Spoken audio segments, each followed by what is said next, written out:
Hi, I'm Dana Schwartz, and this is Rise or Die, the official companion podcast for Peacock's original series, Those About to Die. On this podcast, I go behind the scenes with the show's cast and creators to learn how they brought their brutal vision of Rome to life. I talked to acclaimed director and executive producer Roland Emmerich. When I saw the first race, I was like giddy. Actor Ewan Rayan. For an actor, that's a dream, although you do get a lot of sand in your sandals. And so many more. You helped summon those ghosts back onto that stage. Every day when I went to set, I was giggling about what I saw. I think it's going to be a breathtaking thing. People will freak out. Rise or Die launches on July 18th. Watch or listen wherever you get your podcasts. A bloodbath tonight in the rural town of Chinook. Everyone here is hiding a secret. 4 more victims found scattered. Some worse than others. I came as fast as I could. I'm Deputy Ruth Vogel. And soon, my quiet life will never be the same. Realm presents a 30 Ninjas production, Chinook, starring Kelly Marie Tran and Sanaa Lathan. Listen to Chinook wherever you get your podcasts. If you're listening to this episode the day it goes up and you live in the LA area, please be advised that we are doing a live taping tomorrow, Thursday, February 2nd, at the Nerdist Showroom in Los Angeles. Please join us. You can find tickets and info at nerdmeltla.com. Did I say everything I was supposed to say? I think so.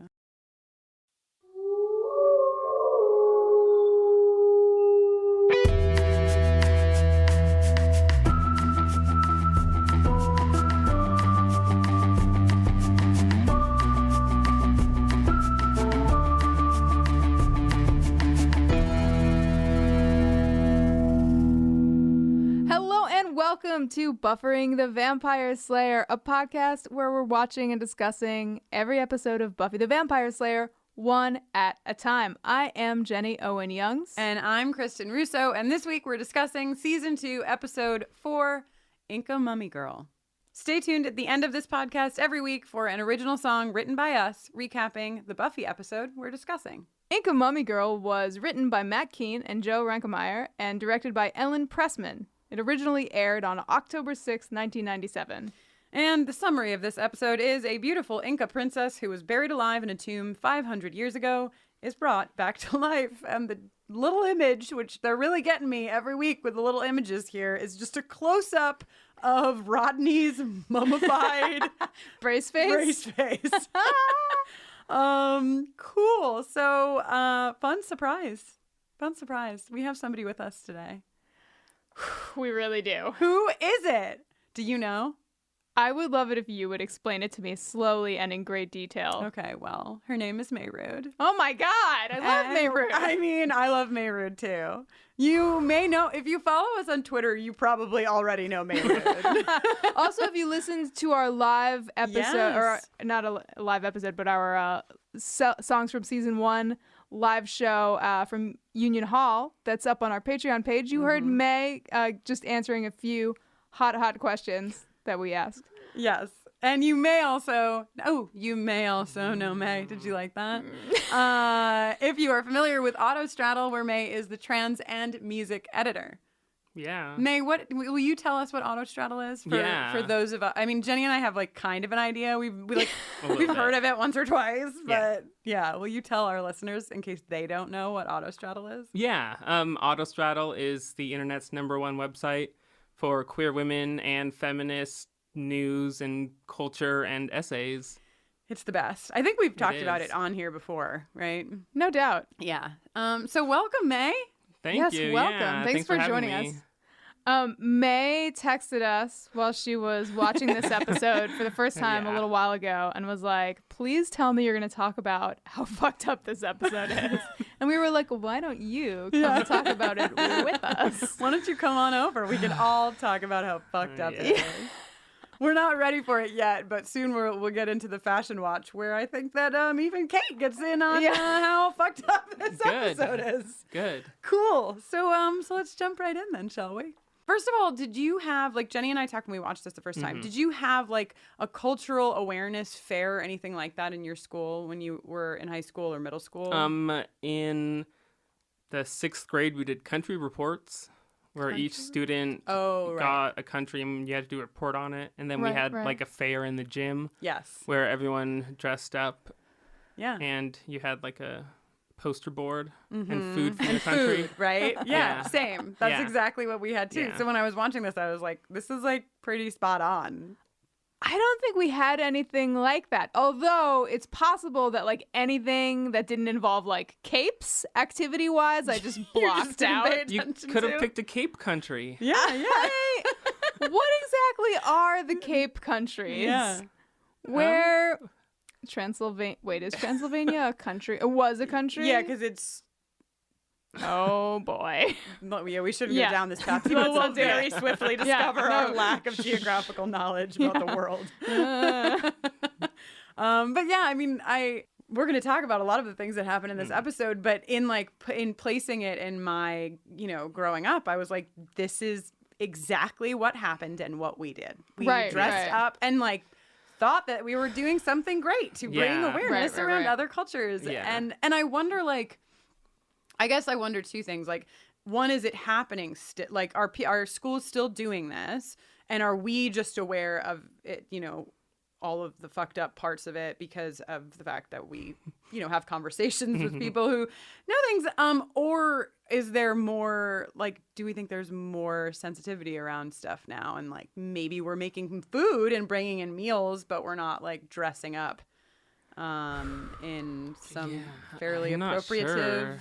If you're in elementary school, please email us at but it wasn't elementary school. For me, it was 6th grade. Also, I just want to say I was not racist with my costume. I had the Czech Republic, and I dressed as a hockey player because they have a lot of NHL players. Nice. So my costume was not culturally appropriative at all. Nice. So, I don't remember actually what, I don't know. Maybe we didn't all dress up in costumes because I don't think I had a costume. I do remember having to make some kind of food, but I could not tell you what it was. It was 450 years ago. So anyhow, so that's how we start the episode where they're talking about how it's a whole. There's just so many things converging. There's a student exchange program where students from a bunch of different countries are coming to stay with Sunnydale kids. The high school is having the cultural awareness dance at the Bronze, and there's a big banner on the Natural History Museum that's cultural exchange special exhibit. Right. AKA mummy. Yeah. I guess. Yeah. Where P.S. they get a mummy that has traveled to Boston, New York, and Sunnydale. So and Atlanta. And Atlanta? Atlanta. I missed Atlanta in the list. Nice. Yeah. So good job on Sunnydale getting a prize, which is actually one of my first questions is why is the mummy not protected at all? It's that is not, I'm not buying it. That's not how museums work. Buffy and I don't know who, Buffy and somebody are just leaned on the tomb where the mummy's just open air. Yeah. No covering. All the better for the steel to get stolen later. Yeah. Nonsense. It's just museum tripe. Yeah. And also this is where we meet Rodney. Okay. And what is the deal? He's scraping the paint off of a mask? That seems so detail-oriented for a kid that we're supposed to sort of be seeing as a general, I feel like he's going to smoke it later. Well, that's what I was wondering. Nice. Because, okay, so there's not nice. By the way, not nice. Just you're nice into it. interpretation. You just smoking stuff. That was my thought too, because there's this. I don't know if it's an urban legend or a rumor or whatever that there's a part of the human brain that if you scrape it out after somebody is dead and smoke it, you trip really hard. Yeah. You taught me that. Oh. And I learned it from you, Dad. Well, I mean, if you eat human brains, there are all sorts of diseases you can get that affect your own brain and make you go crazy. What? Really? Yeah.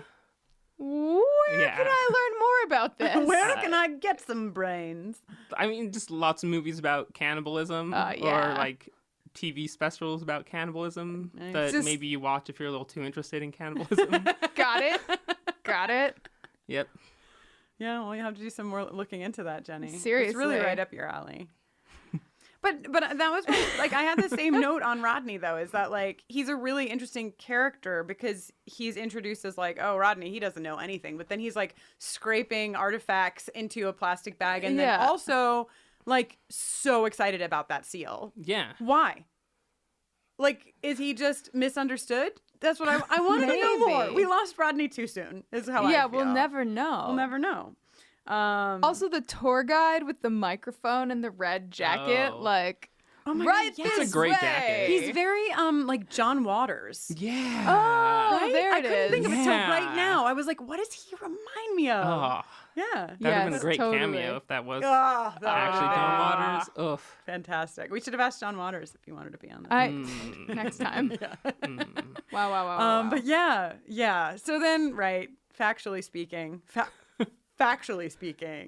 In the quotes. seal is taken, the mummy rises, the life gets sucked out of Rodney. And then the worst thing ever happens, which is that the dehydrated mummy's eye sockets open. Oh, those eyes. The worst. Yeah, The worst. Oh.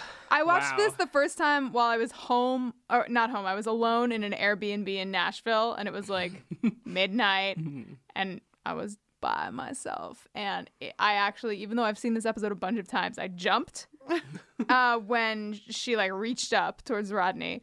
And then when those eye sockets open, I was like, oh, this is not going to bode well for my sleep for the rest of this trip. So does that eye-opening moment trigger, which we've talked about, I think, on the podcast before, your aversion to porous things? Yeah, it's in, there's some overlap there. I mean, it's not like pure, but it's definitely not great. Cool. Great. So then we have the credits. Yeah, then we have the wonderful credits, which is nice because the rest of this episode is narrated or what do you call it? Scored with just pan flute. Oh, which God. is also, I think, a problem. So, you know, problem number one. We should have like a little problematic buzzer. That we my just, God. every time. It would be too many. Yeah, it would just be the whole. It would be buzzing the whole time. Basically, every time Xander speaks. There's that. Yeah.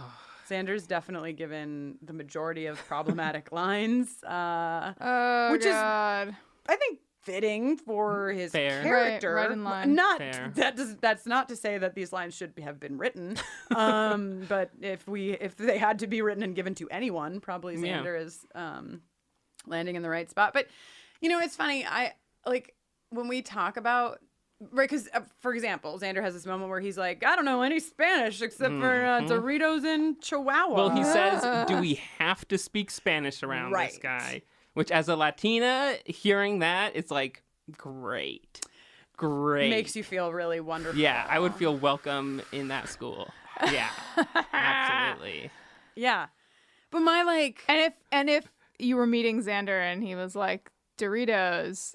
No, the first thing that Xander actually says is "ay caramba." Ay caramba. It is such a bummer. It's really, and it just goes on and on. It's like, you know, your Spanish is very bueno. Sorry, your Spanish is very bueno. Yeah. Ugh. Taking all the joy out of Mey's enjoyment of your Spanish by quoting a racist line. Sorry.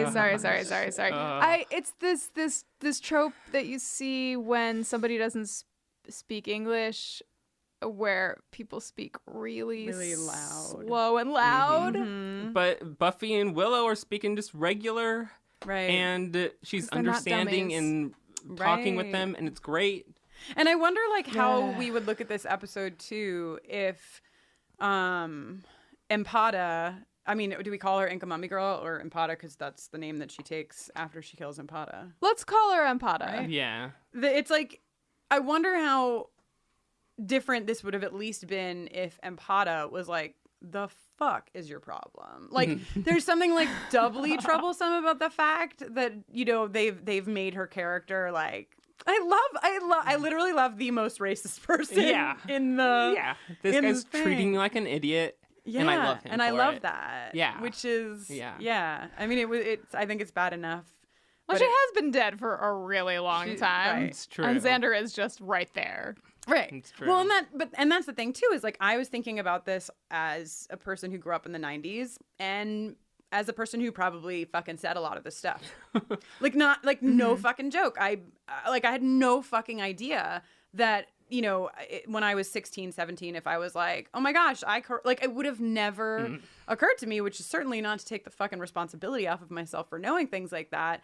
But it is an eye opener, I think, to see something like this, to realize like where I am now in my like education and my awareness, and then think back to where I was as a teenager and be like, oh, cool. Not only is this a problem, but like probably I was fucking saying things just like this all the time. Cool. Great talk, everyone. Yeah. Just being honest. Just being real. Just letting everyone know. Yeah, it is kind of like a little bit of a time capsule and a developmental capsule. I guess like that sort of intersection. Like, right. Because we were that age when this was airing. Right. And like Sunnydale is like a pretty white place. I grew up in a very white place. Same. Very white. Where like this wasn't part of the conversation, where this conversation would like have blown my mind. Right. But I don't think it's I think maybe for us it's a developmental time capsule, but I think in terms of the world or this country, right. it's not it's not specific to the 90s. As evidenced by recent political events. Oh, fuck. Yeah. Hey guys, we're breaking the fourth wall for just a second here because we want to talk to you about something.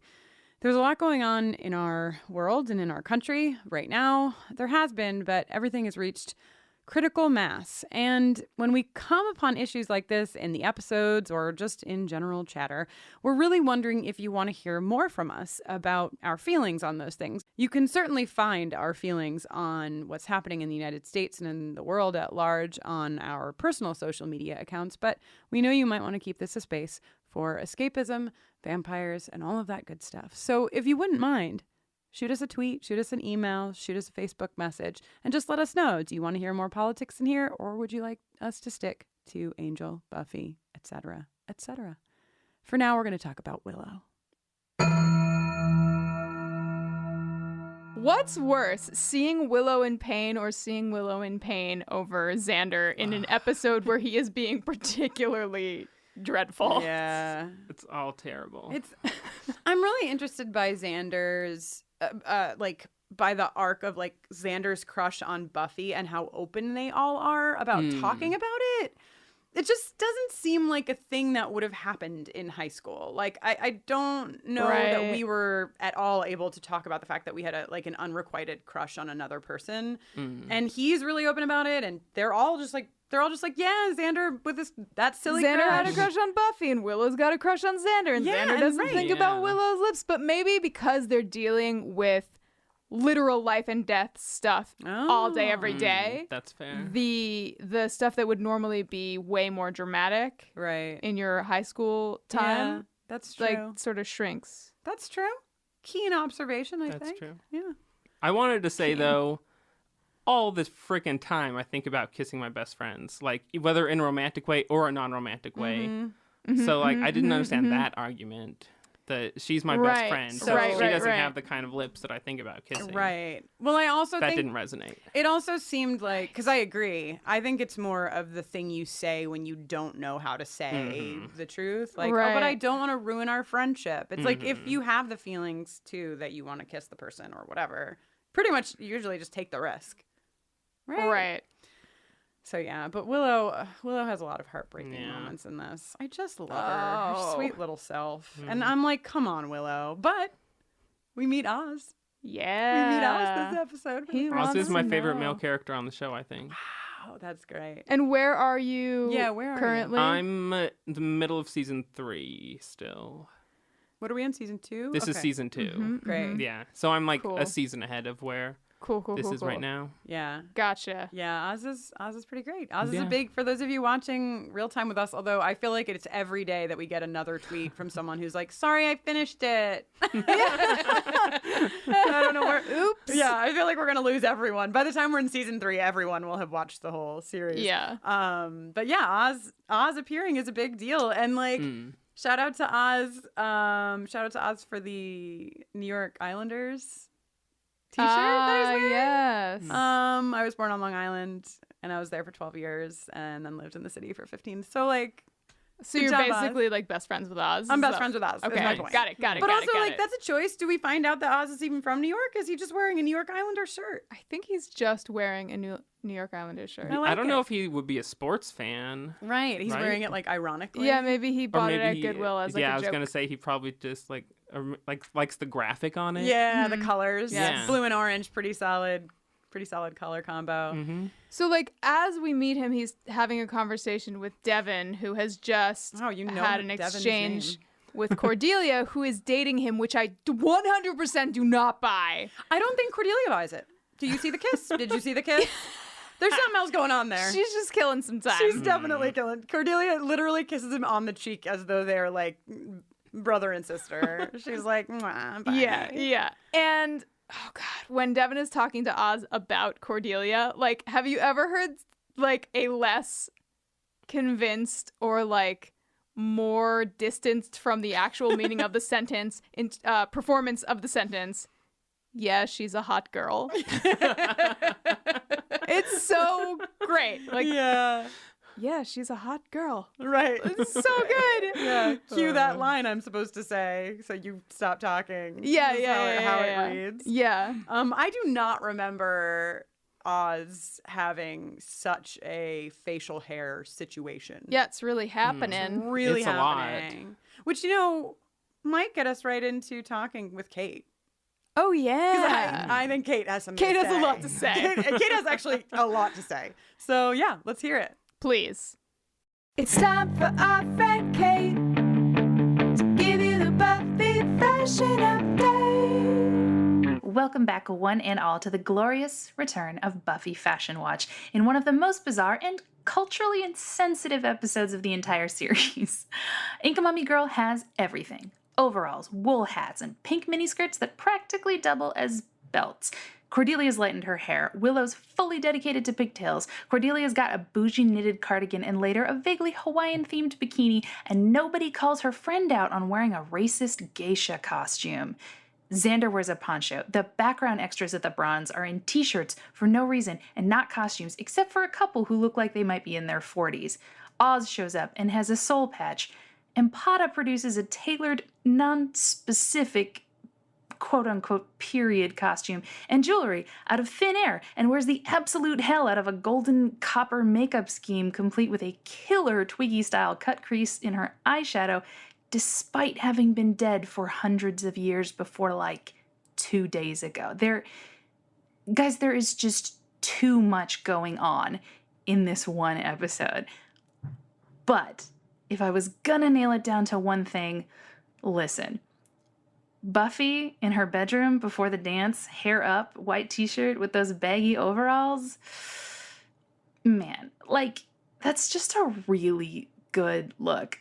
I'm telling you, we did not appreciate the 90s enough. I'll be back for Halloween, and until then, I'll see you at the mall. That was our friend Kate. She gave you the Buffy Fashion Update. Thank you, Kate. Thank you so much, Kate. Oh my God. I think that might have been my favorite Fashion Watch all time. Of all time. Fashion Watch Hall of Fame. Knocked for it out sure. of the park. Knocked it out of the fashion park, Kate. We've already gotten into the Oz part of the show, but I want to just jump back a second because I had a logistical question, which is, how in the fuck did Empada know about Empada? Like, we go to the bus station and she's like, Empada. And I'm like, first of all, how do you know his name? Do you think she's all related Latinas to the... know each other. Oh, all of us know all of us. I thought maybe she was related to the mystical hyenas from season 1, episode 6. And that she was so she could see. Well, the myth about the hyenas was that they would follow you around during the day and then call your name at night and lure you alone out into the dark. Too much? Too soon? No, it's great. It's great. I'm happy about it. But yeah, I was just like, wait a second. What's going on here? There is a bit of a hole there. That's exactly what's happening. It's so silly of me. So silly of me. Also, I don't need a big discussion here, but I just did want to say Bodyguard in the Bushes, LOL. Because I really enjoy that pan where he's just like, the lights cast on him and he's like, oh my God. Yeah. And it's like catching on his scar. yeah. This is a really sad story. Like, oh my God. And a story that really highlights one of our recurring themes, which is the patriarchy. Sorry, I didn't even know you were going there. I just fell right into the patriarchy with no warning. A young woman has been chosen and she has to be sacrificed for the safety of her people, right? And she has no choice in the matter, kind of like somebody else we know. Oh yeah, sounds a little familiar. But it's hard because, like, you know, she's the bad guy, I guess, but she's not. Because she, like, you know, she just wants her life. She just wants to live. She just wants to live. But, I mean, she murders people. She does, but she it's murders like, children. but She like murders like 16-year-olds. But she got murdered first. She just, yeah, it's like, if you get murdered and then you murder other people, doesn't it just sort of like come out in the wash? That's like double jeopardy? Yeah. yeah. But maybe she's murdered a few too many for it to cancel out. But I don't know. I found it hard to like actually hate her at any point. Oh, in yeah, the no, I episode. didn't hate her at all. Yeah. Because you just like, I don't know, you really empathize with her or something. Yeah, you feel and it. It's a total. Empathize. Oh my God. Wow. Empathize. That's really good. Jenny, I know that you had a moment you wanted to talk about with between Oz and Devin. Your lead guitar, Oz, that's Currency, and the hand motion of Currency. Devin, you haven't seen the last of Devin. If you're watching this for the first time, you'll see Devin again here and there, and like he never disappoints. He is like the sort of like absolute peak, most like he's just 155% high school lead singer. Oh, well, as evidenced later in the episode when he is singing. Horrific. Oh, you don't like his moves? I hate it. I hate it. If Gavin Rossdale was doing that, you would have been like, oh, Gavin Rossdale would never do that, and that's why I like Gavin Rossdale. It's not how Gavin Rossdale I don't know. ever. I've seen Gavin Rossdale move in ways that are not too far away from that. I'll show you some videos later. No, you won't take Gavin Rossdale from me. Okay. But yeah, I was very upset about the moves, Devin's moves on stage. No, thumbs down. Embodiment. It just made me, you know what? It made me feel like the patriarchy. The patriarchy. Sorry, I'm going to say it again. You know what? In this new world of ours, I think we're allowed to say the patriarchy more times. As many times as you Use want. as needed. Thank you, May. Wait, and speaking of the new world, though. Yes. I hate that this exchange student is from South America. The continent? As opposed to a specific place. Yeah, is that... Do they never say a country? They never say a country? I don't think so. Because... I think they just over and over again say South America. Yeah, well, we hear, like, because Giles is like, oh, well, from the same region. The same region. Of South America. But where's... Which they did get, like, they got some factual stuff right. Like, the mountain god that they say isn't the name of a god, but it's the name of a volcano in Peru. Oh, wow. Which is where the Incas lived. Mm-hmm. So, like, they did get that right. But like, that's it. They, like, stopped at that point. They're like, okay, now we can just make it up. Well, when people ask me where I'm from, I say North America. So... Oh, my God. Yeah, you might exactly. want to start doing that now. North America. For the next few years. Yeah, seriously. Yeah, solid call. And speaking of shitty things, yeah, there's a lot of them. This one's just Xander specific. There's this really, really great moment, and what I mean by great is like it encapsulates, I think, some of Xander's character, where Willow is like blah blah blah, and my costume, and Xander's like, but what about me? And I like stopped and I looked at May and I looked at Jenny and I was like, well, isn't that just exactly it? Xander really is. But what about me, guys? Yeah. If there was one line to boil Xander down to. Oh my God. What about me? Indeed. Yeah, we've laid off Xander a little bit, so I feel very comfortable going full throttle. I mean, it's just a rough episode. It is. For him. A rough for a lot It's of a rough him. episode for the people he talks to. Yeah. Yeah. Oh, May, I'm so glad you're here. This is just great. Just great. While we're talking, let's just stay on this train of horror, because then we get to the library. And Pada is there. Giles legitimately doesn't even really say hi. Like, Giles is just straight up like, oh, you're here. Nah. You're here and you're from South America. Can you translate the seal? So how about we don't, have one of the major lessons in the episode be, if you need something translated, go find somebody from that region who has, literally, you don't even know them. You've never even met them, and say, oh. Don't introduce yourself. No, don't say anything to Just them. everyone from the continent of South America can translate ancient pictograms. Yeah. It's just common knowledge. Just how they're raised is to learn. Yeah, of course. I will say that when something bad is afoot, when something evil is happening and there's research to be done, Giles is short with everyone, including Jenny Calendar, who he totally wants to get with. Yep. But I don't know is that necessary, Jenny? I don't know. No, but it is a character observation. But come on. It's rough. If Giles is short with everyone, Giles should still have the awareness that perhaps maybe at least say hello before you. Giles should have the awareness that a teenager in modern day Peru would not be able to translate 500-year-old pictograms. Yeah, what? Yeah. And the fact that she doesn't raise any suspicions. Well, because they all assume that she could. Right. Yeah. Of course. Yeah, which is a great lesson, which is in, maybe the less racist you are, the more chances you have of solving the mystery. Mm-hmm. But you've blown it. Oh my God. Or of detecting mummies. Yeah. Exactly. Cool. One thing I will say about this scene is that Giles looks good with a magnifying glass. I don't know if we've seen him with a magnifying glass before, but it looks very natural. Yes, I agree. One positive thing. I agree. And then, sorry, not this is a positive thing, but we have this moment with Willow again now. That's so sad. There's 3 distinct Willow moments where she's just heartbroken. But it's good because her heartbrokenness is kind of propelling her to take some initiative, and we see her even though she's feeling sad, be like, you know what you should do? You should take her to the dance and not me, and I'll be fine. Which is a pretty badass moment for Willow.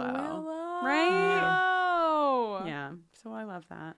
Support for today's episode comes from OneSkin. And if you have sensitive skin, you're going to want to hear about their scientifically proven topical supplements. Free from over 1,500 chemicals and preservatives that can make skin red, irritated, or itchy, their products are safe for sensitive skin. It's just one of the reasons they've earned the Skin Safe seal of approval. They've also earned the Jenny Owen Youngs and Kristen Russo seal of approval, if I do say so myself, Jenny. I couldn't agree more. I've been using OneSkin for a few months, and after a few weeks, I remember it like it was yesterday. I texted Kristen and I was like, maybe she's born with it. I looked in the mirror that morning and was like, oh, things are happening, and I am happy. I have used a million billion skin products, and I did not think that I was going to switch off of the skin lotion, the moisturizer that I used, and the under eye cream that I use, because I have used them for a little while and I really like them, and I've switched completely, which is a pretty big deal. OneSkin is the world's first skin longevity company. By focusing on the cellular aspects of aging, OneSkin keeps your skin looking and acting younger for longer. Get started today with 15% off using code BUFFERING at oneskin.co. That's 15% off at oneskin.co with code BUFFERING. After you purchase, they'll ask you where you heard about them, and if you can, please tell them that we sent you. As a podcast network, our focus is bringing you shows you love to listen to. But we also sell merch related to those shows. And partnering with Shopify has made that both possible and simple for us to do. Shopify is the global commerce platform that helps you sell at every stage of your business. Whether you're selling scented soap or offering outdoor adventures, Shopify helps you sell everywhere because they've got you covered, from their all-in-one e-commerce platform to their in-person POS system. What's so fantastic about Shopify is how, no matter how big you want to grow, They provide everything you need to get control of your business so you can take it to the next level. Businesses that grow with Shopify. Sign up for a $1 per month trial period at shopify.com/realm. That's all lowercase. Go to shopify.com/realm now to grow your business, no matter what stage you're in. Shopify.com/realm. I'm sorry. It's like I keep looking like there will be something really fun and wonderful to discuss. But the next thing that I have on my list is Twinkies. Twinkies on the Bleachers. Yo, repeat that fact you found. A great album name. Twinkies on the Bleachers. On the Bleachers. Yeah. Look out for my Jenny my on albums. Young's Twinkies on the Bleachers. Oh yeah, so one of the trivia facts that I read from IMDb was that they had to eat about 10 Twinkies for every take of the scene as they did it, which seems like a lot. I feel like probably isn't it a thing where if you have to like shoot a scene where you're eating a food you can over and spit over it again, out. you spit it. Put it in your mouth and then so maybe the trivia was being dramatic because they made it seem like they were eating the they weren't like then they had to chew on 10 Twinkies because that's a little less dramatic. But Also, it sounds gross. Chewing on, which I mean, eating 10 Twinkies sounds really gross, also. But when you see the way that Xander chews, oh my gosh. It's just why? Like, what? I don't understand. Kristen just pulled her beanie like down over her whole face and was like, "Why?" I don't understand why anyone would have done this to us. Why would anyone make us watch Xander shove a Twinkie whole into his mouth and then keep talking? Yeah, and the amount of Twinkie doesn't get any less. No, it's just mushing around in there. So much in his mouth. It's not great. No, it's really not. And then she does the same thing, and it's like way better when she does it, but it's still... Absolutely. still somebody shoving a whole Twinkie in their mouth. This might be controversial, but I did have a moment, especially in the first watching of this, where I kind of found myself a little bit endeared in the moment when you see that she's liking him for the first time, which of course is a problem, but she's liking him for the first time and he's seeing that she's liking him. And I did have a moment for Xander where, because, he has moments in this where you see that he is, very insecure. And so he's, very overwhelmed by the fact that he's talking to this girl and she actually likes him. And she's like a gorgeous girl. Yeah. Total babe. Absolutely. Yeah, she's Boy on Pato's clothes fit her super well. And she's amazingly especially well. that dress she wears to the dance, as talked about by Kate. Oh my god. But one other little thing is that May, did you watch the show Friends? Have you seen that series? No, I've famously never seen it. Incredible. Yeah. Well, this will be perhaps lost on you then, but we've gotten feedback from our listeners on some of the overlap between the character of Xander and the character of Chandler on Friends.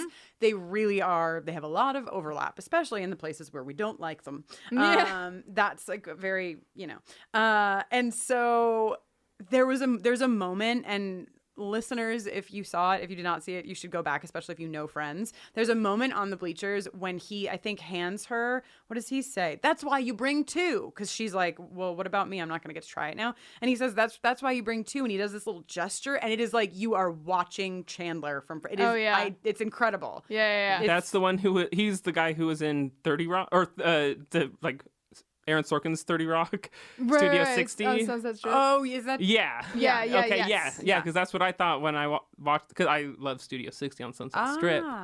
And so that's where I know that actor from. And so you recognize... And so I was like, oh, he looks exactly like that actor. Oh, yes. Wow. Yeah. So that was just a real, whoa moment. Xander kicks a little bit of ass in the fight scene. Okay, so here's something in terms of, things I don't buy. Yeah, Xander kicking ass in the fight scene. Xander participates in slaying activities as a supporting member, right? But this, so Gil Birmingham, who's playing a character known only as Peru Man, who is the bodyguard who's, existence is tied to the mummy. Mm-hmm. Wait, is he like an ancient person also, or is he like in the line? Oh my god! I just assumed he was a mystical ancient person who See, sort I of thought, like would his father apparate. was one and his grandfather was one. Oh, he's like a slayer. Yeah, exactly. Wow. That's what I assumed. That's way cooler. That's much cooler. Oh, and way and that more would make sad. and also would really explain why he's wearing like loafers, even though he has that sort of like flowing blouse and a scimitar. He has like khakis and loafers. So from the waist down, he's like modern man, and from the waist up, he's like keeping tradition alive. I guess. Yeah. Okay. Oh no! Was that what? Then? What does that mean? I guess the mummy doesn't need a watcher or a bodyguard anymore because then she's gone, right? She's destroyed. Yeah. But also, he probably has a son or daughter who knows that they have to step up. Who like felt it, like wow. a movement in the force, and was like, "Oh, now it's my turn." Wow. You know. May, what a brilliant interpretation. Thank God you're here. Yeah, thank God. You know what? I don't want to take us like off the episode for too long, but since May, you are here, I just want to make sure we talk about the fact that, was it last week that we were talking about the Cordelia-on-Cordelia fanfiction? Oh, in the last episode? Yeah. And May, why don't you tell us what you've done? Oh, I read it. And I loved it. Wow. I loved it a lot, actually. I was like so excited. Can you tell us about it? Or one of them you said was super short. Yeah. Well, so the first one, again, Cameron Glavin, a friend of all of ours, brought these to our attention. The first one is called The Boy, the Girl, and the Flower, which I don't know why it's called that, because there's no boys in the story and no flowers in the story. And it's like 270 words or something. It's by Sangarin. All these are on an archive of our own, which is like a fanfic website. Cool. But it's super short. And like Cordelia meets another Cordelia. And then they just like kiss and like it's just a little bit of stuff. It's really fun and cute. And there's the last line is so perfect. The last line is, "There have always been people willing to call you a narcissist. Why shouldn't you make the most of it?" Wow. Which I am obsessed with that. Wow. That's so perfect. Wow. That's so perfect. Wow. A+. I have not read the whole thing, but I will. And, yeah, well, that right there was like a tenth of it because it's very short. But like if that's a tenth, I'm into the other 9 tenths. Oh yeah, you know. The other one is much longer. It's like 6,000 to 7,000 words. Mm-hmm. And it's called Chase versus Chase by C. Dybdahl. CDYBEDAHL. Okay. And this, I didn't understand like the plot points because it took place during the TV show Angel. So there's some characters I didn't recognize. I see. But it's like they were all in college and stuff. Mm-hmm. But so, yeah, there were people that were mentioned who I did not know. But the description of the thing said, "What little plot there is in this one is just a flimsy excuse to pair Cordy up with herself." So the characters I didn't know didn't really matter. Right. But it's great. Cordelia gets hit with a spell from a demon, and it splits her into like good Cordelia and bad Cordelia. Oh, yeah. And it gets really sexy.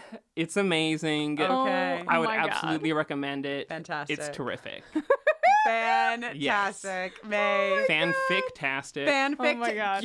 That's it. You're hired. You know what I mean? Thank you. Wow. May, thank you for reading. Thank you for doing that work for us. It was very difficult. Yeah. And, some of you were a little upset last week because Cordelia didn't get her jingle. And to be honest with you, I don't know that Cordelia would have gotten her jingle in this episode if it wasn't for this hot new fanfic news. Yes, hot fanfic reporting by Mey Rude. So let's hear it. Cordelia, I love you, Cordelia. You're perfect, Cordelia. As always, if you want to have that be the way that your phone lets you know that an incoming call has arrived, you can just go to iTunes and get yourself a Cordelia ringtone. It's my ringtone and my alarm. Yeah. Nice. Oh, it's mine as well. And I often do not answer calls because I just want to hear the rest of it. So Wow. Yeah, making people happy. A very important thing in these days. Very true.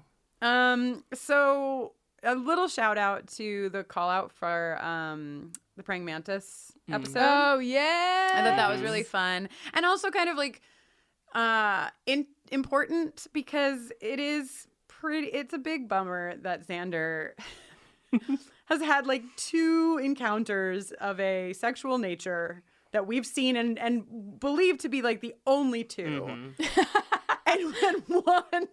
And one she turns into a praying mantis and tries to eat him, and 2 she's turning into a mummy and almost tries to suck the life force out of his body. Oh dear. Sorry about that. Bother. But also I think we're all okay with Xander having a little heartbreak. Yeah. So you win some, you lose some. It's fine. It's fine. Also very hocus pocus in the like sucking of life force. That's what it reminded me of. Oh yeah. The way that she like sucks their life out of their mouth. Yeah. Yeah, very hocus pocusy. Cool. We don't see her suck the life out of any girls. Oh yeah. She gets close. Willow. With Willow. But no cigar. But Right. I know. Well, that would be a little scandalous, don't you think? Right. No one in Sunnydale is gay, Jenny. I know. Sorry I brought it up. Goodness. Also, there's this moment. So when Empata and Buffy are in Buffy's room and Empata's getting ready for the dance, and Empata's like, I just love this. Like, she's like, you remind me, you always think of everyone else before yourself, Buffy, and it reminds me of me, which is like so perfect because Buffy definitely doesn't always think of everybody before herself, and just as Empata doesn't. So I just really loved that. That's pretty moment, great. you know. But they do have this cool moment where she's sort of like, you know, telling the tale of the Inca princess and saying how she like, you know, that only she could defend her people from the netherworld. She is like this chosen one. She gave up her life to protect her people, and Buffy's She like, gave up her that chance at sounds romance. like me. Yeah, it is. And then I mean that parallel is like kind of hit again with you know, when the bodyguard? Yeah, it's when the bodyguard is in the bathroom with her that he's like, I understand what you're saying, but you're the chosen one and you have to die. It's like verbatim what we saw in Prophecy Girl. Yeah. And she's like, no, I have a choice. And then she kills him and sucks the life out of him, which is kind of like what it looked like when the master, like the sucking of, you know what I mean? Like there's just like a lot of overlap between these two. Apart, of course, from the fact that Buffy doesn't. Oh, there goes your patrol cat, Jenny. Patrol cat. We should tell everybody about your patrol cat. You guys, we have this cat in our neighborhood. He's called Patrol Cat by us. He's like if Chris Pratt were a cat. Cat. That oh god. And that might be polarizing, but like, you know, I don't know how you feel about Chris Pratt. I think he's like generally pretty likable. Yeah. Sure. Especially like Parks and Rec Chris Pratt. That's the iteration of Chris Pratt that this cat reminds us of. Anyway, every day without fail, just as the sun is about to sink behind the mountains in our home, this effing cat just comes we're on the corner, and he comes trotting up one side of the block and hangs right and trots across our front porch and then trots under my studio window and trots off down the street. Every day, the same pattern. Exact time. It is just, it's my best moment of every day. I love it so much. It's really remarkable. May, you have a cat? I do, yeah, Sawyer. Sawyer. She's How beautiful. old is Sawyer? She's like 10 or 11. She's getting old. A sophisticated. Yeah. We just were talking to somebody whose cat lived to 21. Who was that? I can't remember, but that was 21. a number that is I like the sound unfathomable. of that. Right? Yeah, You yeah, don't yeah. know with cats. Yeah. They'll surprise you. Yeah, they might just keep living to spite you. True. It's possible. Literally. Wait, what were you saying? What was I saying? Patrol cat. Oh, I don't know. I'm sure it wasn't that important. So after we hear this tale again, or like a more detailed version of this tale, because the hotel John Waters. the John Waters guy, he looks like he works in a hotel to me. Yeah, a haunted John hotel. Waters. Yes, exactly. Kind of like gave the students the rundown a little bit on this mythology. but we're getting like a more in-depth, more patriarchy-centric version from Ampata herself. Mm-hmm. And then we have like, just like this, like, as if there weren't enough things to bum you out in this episode. They just slide white trash in there. Oh, right. Oh, yeah, And that's one thing I do like. Maybe like the best thing that Xander does in this episode is his like salivating boy gibberish. Yeah, which I found like very convincing and like relatively charming. Yeah. It was all right. Fine, and then like Joyce gets in there to just like drop a little zinger. Oh.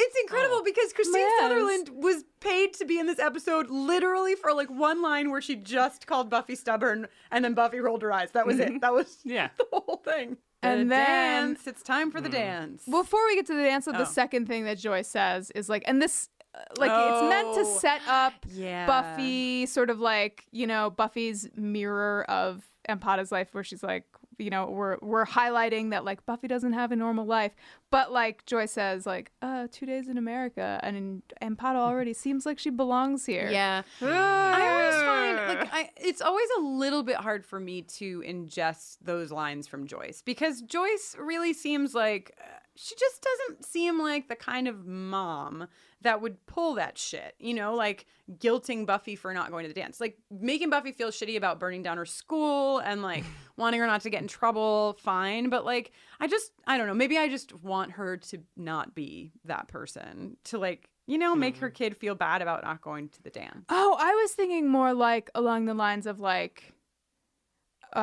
you know, like a brown person doesn't belong in America. Right. But all of a sudden, like, she's trying really hard, or she's like assimilating, and that's like she's doing normal high school girl stuff, and that makes it okay that she's here. Oh, I see. Well, yeah, that's also a thing.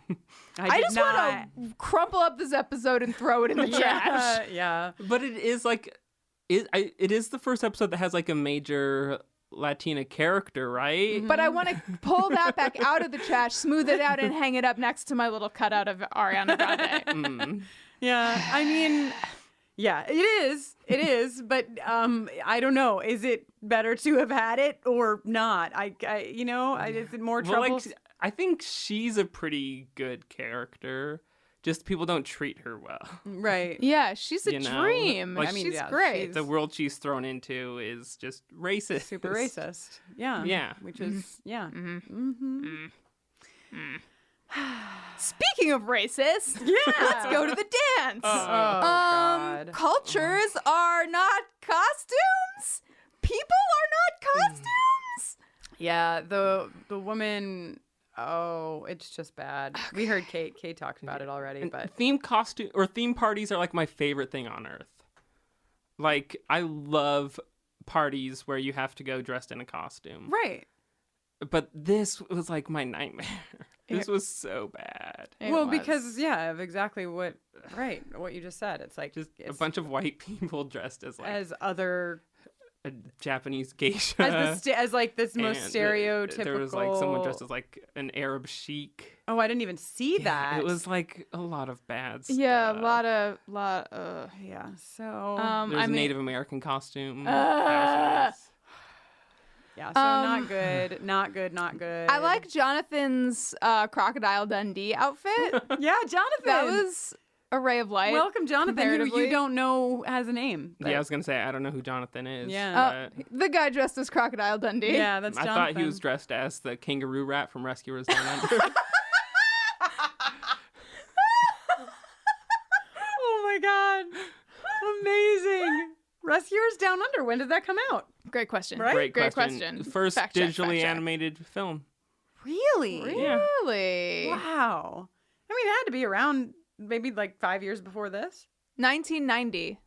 This is 1997. Nailed that shit. I don't know anything, but like the chronology of television and movies in the 90s, I somehow have like a hold on. Nice. Also, speaking of like awesome 90s references, the name of Oz's band, Dingoes Ate My Baby, is, like this very famous Australian story reality, but was also referenced in Seinfeld. That's like a very famous reference in Seinfeld. Haven't seen that either. There's a whole episode where Elaine is like screaming about the dingo eating her baby. Right. So just like, obviously a news story that took the country / perhaps the world by storm. And we have it here. And do you know if that's the name of, like, do we see Dingoes Ate My Baby? Is that? That's Oz's band. Oz's band. Devin and Oz's band for a long time. Great. Oh, that's how you know Devin? I don't remember anything about Devin, but Devin's a he's just around singing in Dingoes Ate My Baby for a little while. You guys, if you don't know what the rat from the Rescuers Down Under looks like, I just want to encourage you to take a brief moment to go Google it. Can you show me? Can you flip it around so I can see it with the new eyes?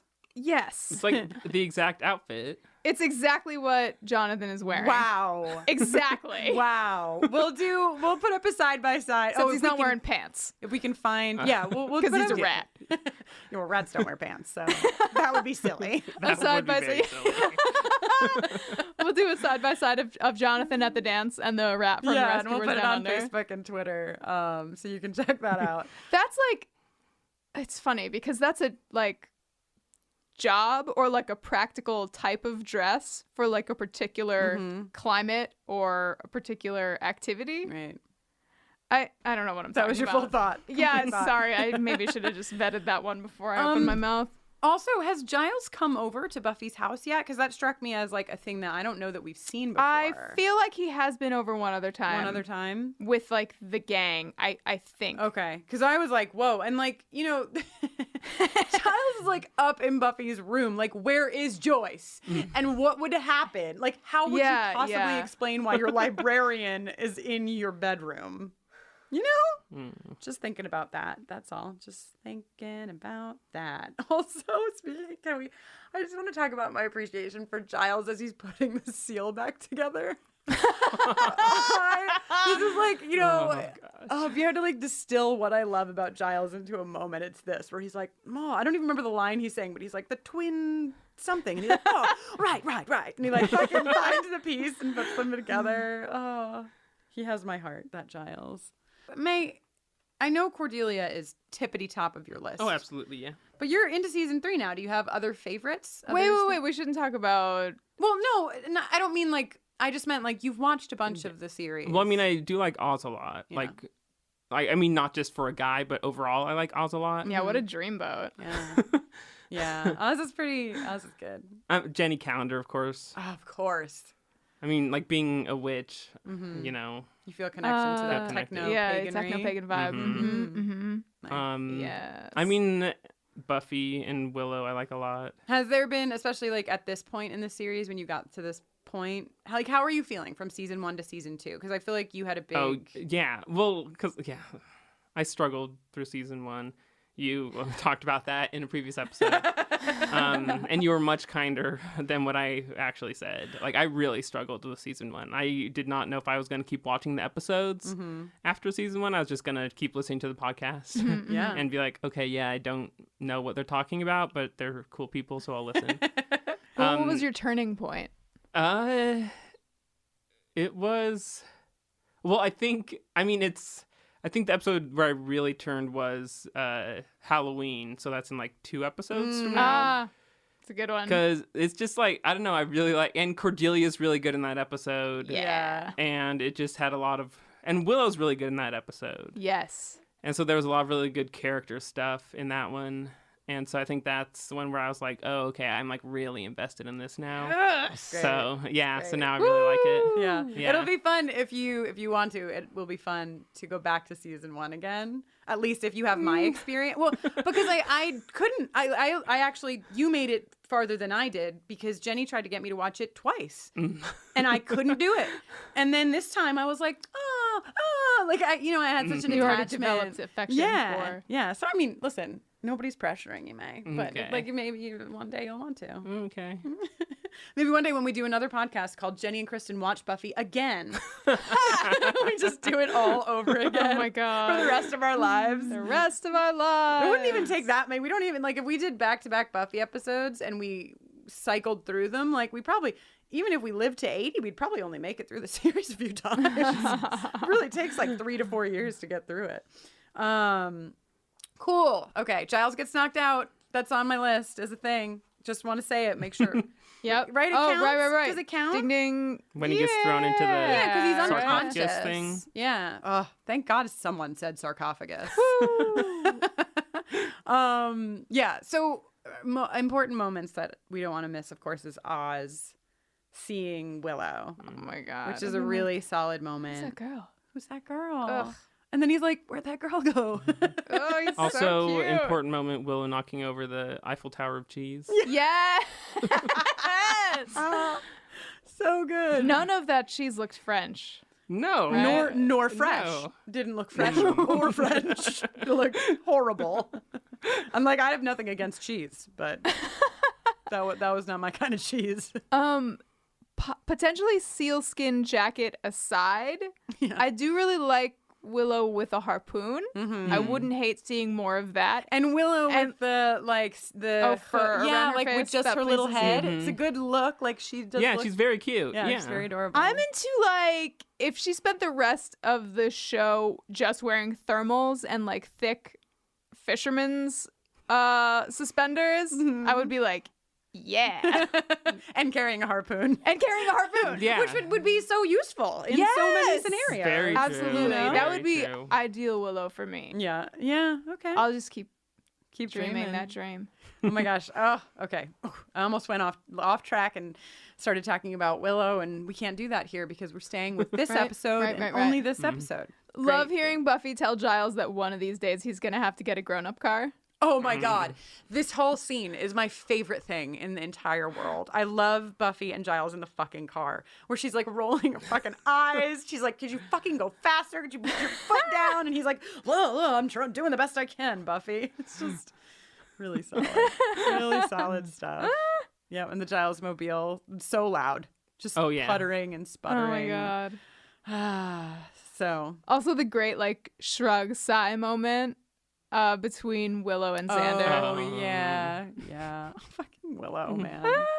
And and then like the sad story is still really sad because she can't kill Xander because she loves him. Except then she tries to. So then she tries but to. then she can't. But she can't. But then she tries to and fails. But she does really try to the second time. Yeah. I think she's probably gonna kill Xander the second time. Yeah. But lucky for us, her body dries out and her arms stick to Xander and her body shatters on the floor. So that's cool. No, thank you. I also really loved, like, speaking of mummified things, I really loved the moment when Buffy opened the trunk in her room and the mummy was in it. And she like didn't see it. She doesn't. No. Oh, that was great too. When she didn't see it, but when she does see it, and she's like, it's as though she found some cheese sticks. Right. She's just who like, packs cheese sticks but doesn't even bring lipstick. Right.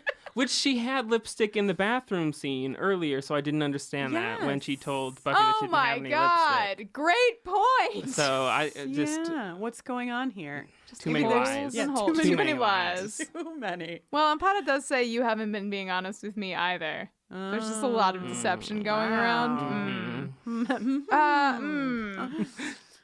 So once again, Xander saves Willow, or chooses Willow, right? We've seen this happen before. Why can't I remember when? It was like Willow and he stepped in and saved Willow. No?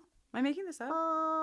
That sounds familiar, but I'm having trouble when. putting my finger on it. Anyhow, he obviously chooses his best friend. Patrol Cat again? Oh, wow. Sorry. Patrol Cat only comes by once. He circled back around to look into something. He was like, hey guys, they're talking about me on a podcast. There's like 5 other cats with him. He's like, I'll bet you like 3 mice that I can get them to do it again. And Patrol Cat is such a badass that he could easily give 3 mice to any cat in the neighborhood. Yeah, totally. Anyhow, what was I saying? Empata, whatever. Oh, Xander saving Willow. Right. I mean, I think they continue to kind of hit this theme over the head that like, although Xander doesn't have a crush back on Willow, that they have a love that is very dear and very true and very wonderful. And when push comes to shove, Xander will of course protect Willow at all costs. Which is a really awesome thing and a beautiful thing. And then Buffy, powerful as all get out, of course, knocks the lid off of the sarcophagus. No. Is that what you said? Yeah, sarcophagus. Yeah, note all the punch marks on the inside of the lid. Oh, really? Yeah, there's like all of these knuckle marks. Oh. That's great. And her knuckles aren't even bloody. She's a slayer. Yeah, she is. She's the chosen one. So whatever. And then they win. Yay. And then they win. Yeah. So Beautiful. We're really sorry that this episode is the way it is. Is the way that it is. But we get a new episode next week. And that will be fun. And that I think will be fun. You can tell me because I don't actually know. Oh yeah, that's the episode we're going to be taping live. Yes. Oh, yeah. I'll be in the audience. Yes, May. That's great. May will be there watching us live.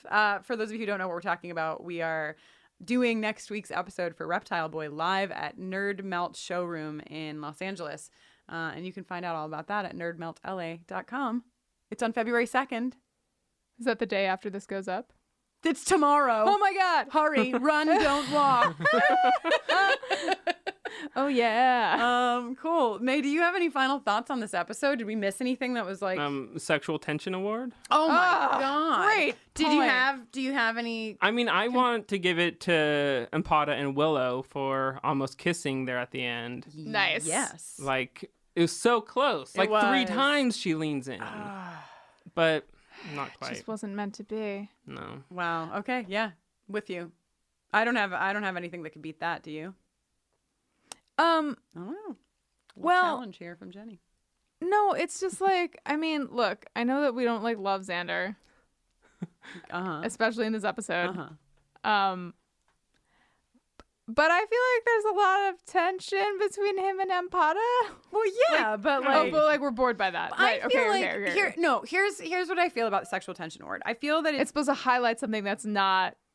No, it's supposed to highlight something that is both has sexual tension in the episode and that makes us feel happy about the like it includes the viewer. I think. I see. Yeah. So do we feel joy. some sexual tension? Because like I would not feel any when it came. You know what I mean? How about between Giles and the seal? Yes. See, if there's going to be a second place, 100% Giles and the Seal. Good. Yeah. There it is. Oh, God. And I can't, that just made me really excited for the next time Giles and Angel have a conversation. Oh, my God. Their sexual tension boy. is just off the charts. Yes. Great. Oh, thank you, May. Thank you both for reminding us about sexual tension and also nailing it. Yeah, nailing it. Nailing sexual tension. You're welcome. So, Mey Rude. Yeah. Thank you so much for joining us for this very special you're welcome. episode. Thanks for having me. Yeah, you're the best. We Thank love you. you for so Seriously. many reasons, but in the buffering orbit specifically, you are a joy to interact with, Yes. both on social media and on our phones via text message. Yes. Thank you. One of my favorite parts about doing this podcast is our friends who are enjoying the series now and like texting us as they go. You and also our friend Steph Schwartz texts us all the time with these like incredible texts that I can't even screen cap and put on the internet yet because she's so far ahead. She was the one who I was telling that I didn't know if I was going to make it past season 1. Because she was also starting, and so we were talking, and I was like, yeah, no, season 1 is awful. Yeah, and she was like, yeah, it's horrifying. It's not good. It's Yeah. not good. But yeah, so thank you for all of that. You're fantastic. Yeah. And will you tell everyone where they can find more of you? And you trust us when we tell you want to find more of me. Yeah. Yeah, well, like I said before, I write for autostraddle.com. And then also I'm Mey Rude, Meyrude on Twitter and Instagram. And I think Snapchat also, but I don't really know how to use Snapchat. Oh, same. But yeah, so Meyrude. Yeah. All around. You should check May out if you don't already know her because she's a badass. And Jenny, but I guess tell them one more time where they can find you. Sure thing. I'm Jenny Owen Youngs, as you may already know. And when I'm not watching Buffy, I am, writing songs and recording songs and doing stuff with those songs. And you can learn more about me and hear a playlist of those songs that are not about Buffy that I've curated just for you over at jennyowenyoungs.com/buffering. You can also give me a shout on Twitter at Jenny Owen Youngs. And I am Kristen Russo, and you can find more about me on Twitter at Kristen Nolene, Kristin. How do you spell the rest of it, May? Do you know? I do not. See, and this is why I have to keep saying Yes. Noeline. And of course, when I'm not sitting in this room talking about Buffy the Vampire Slayer and the patriarchy, I am talking about the patriarchy at everyoneisgay.com and mykidisgay.com, resources for LGBTQ young people and their families. So you can check all of that out in all of those places.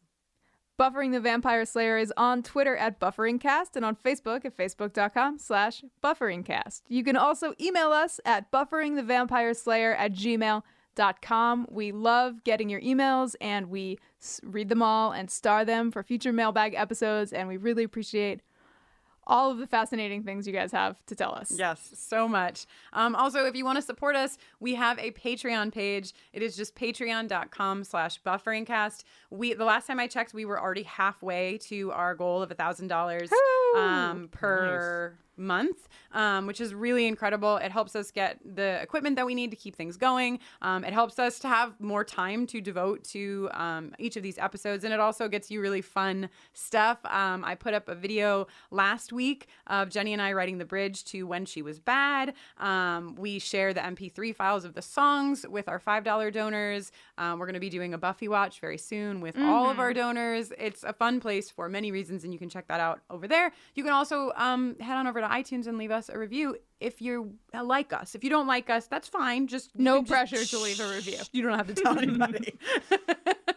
So thank you all again for all of your support. You can also grab a copy of our Songs from Season 1 CD, and also shirts designed by Kristine Thune, and also pins designed by the amazing Kate Leth, who you heard earlier on Buffy Fashion Watch, over at bit.ly/shop buffering. Oh, yeah. And of course you can get all the songs from season 1 anywhere you want. I think they're iTunes, Spotify, wherever you get your digital music. It should be there. And listen, please. And May, thank you for being so patient while we told them all of that information. But you have a very important function. Very now. important. You must join our pack. Yes, I'm very if you excited. Please. Yeah, cool. Till next time. Yeah. Beautiful.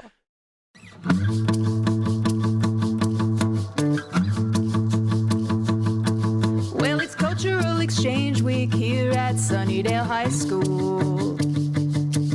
And we're hosting lots of students who come from all over the world. There's a special exhibition down at the Natural History Museum, where they're showing off remains of an Inca princess mummy girl. Yeah, mummies always seem to come with a curse. I never heard of one without. And the Inca princess is no exception. If the seal breaks, the mummy gets out. And if she kisses you, you're gonna wish that you ran. Inca mummy girl, restoring herself anew, sucking the life from you, yeah. Inca mummy girl.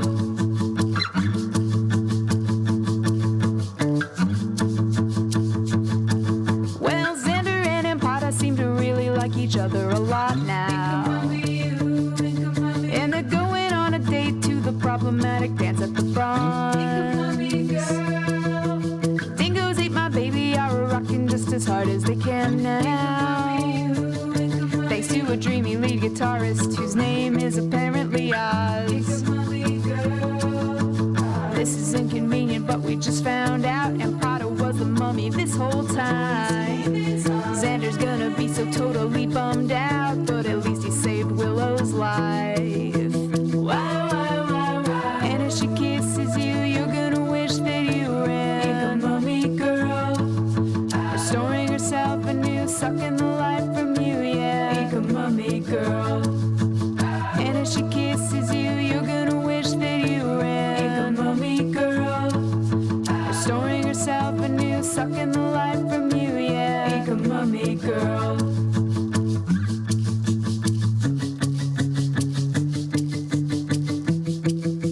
Giles worked so hard gluing that plate.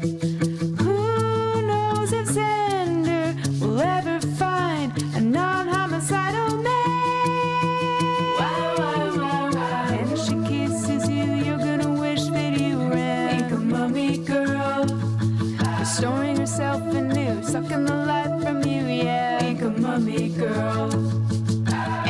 kisses you, you're gonna wish that you ran. Inca Mummy Girl, restoring herself anew, sucking the life from you, yeah. Inca Mummy Girl.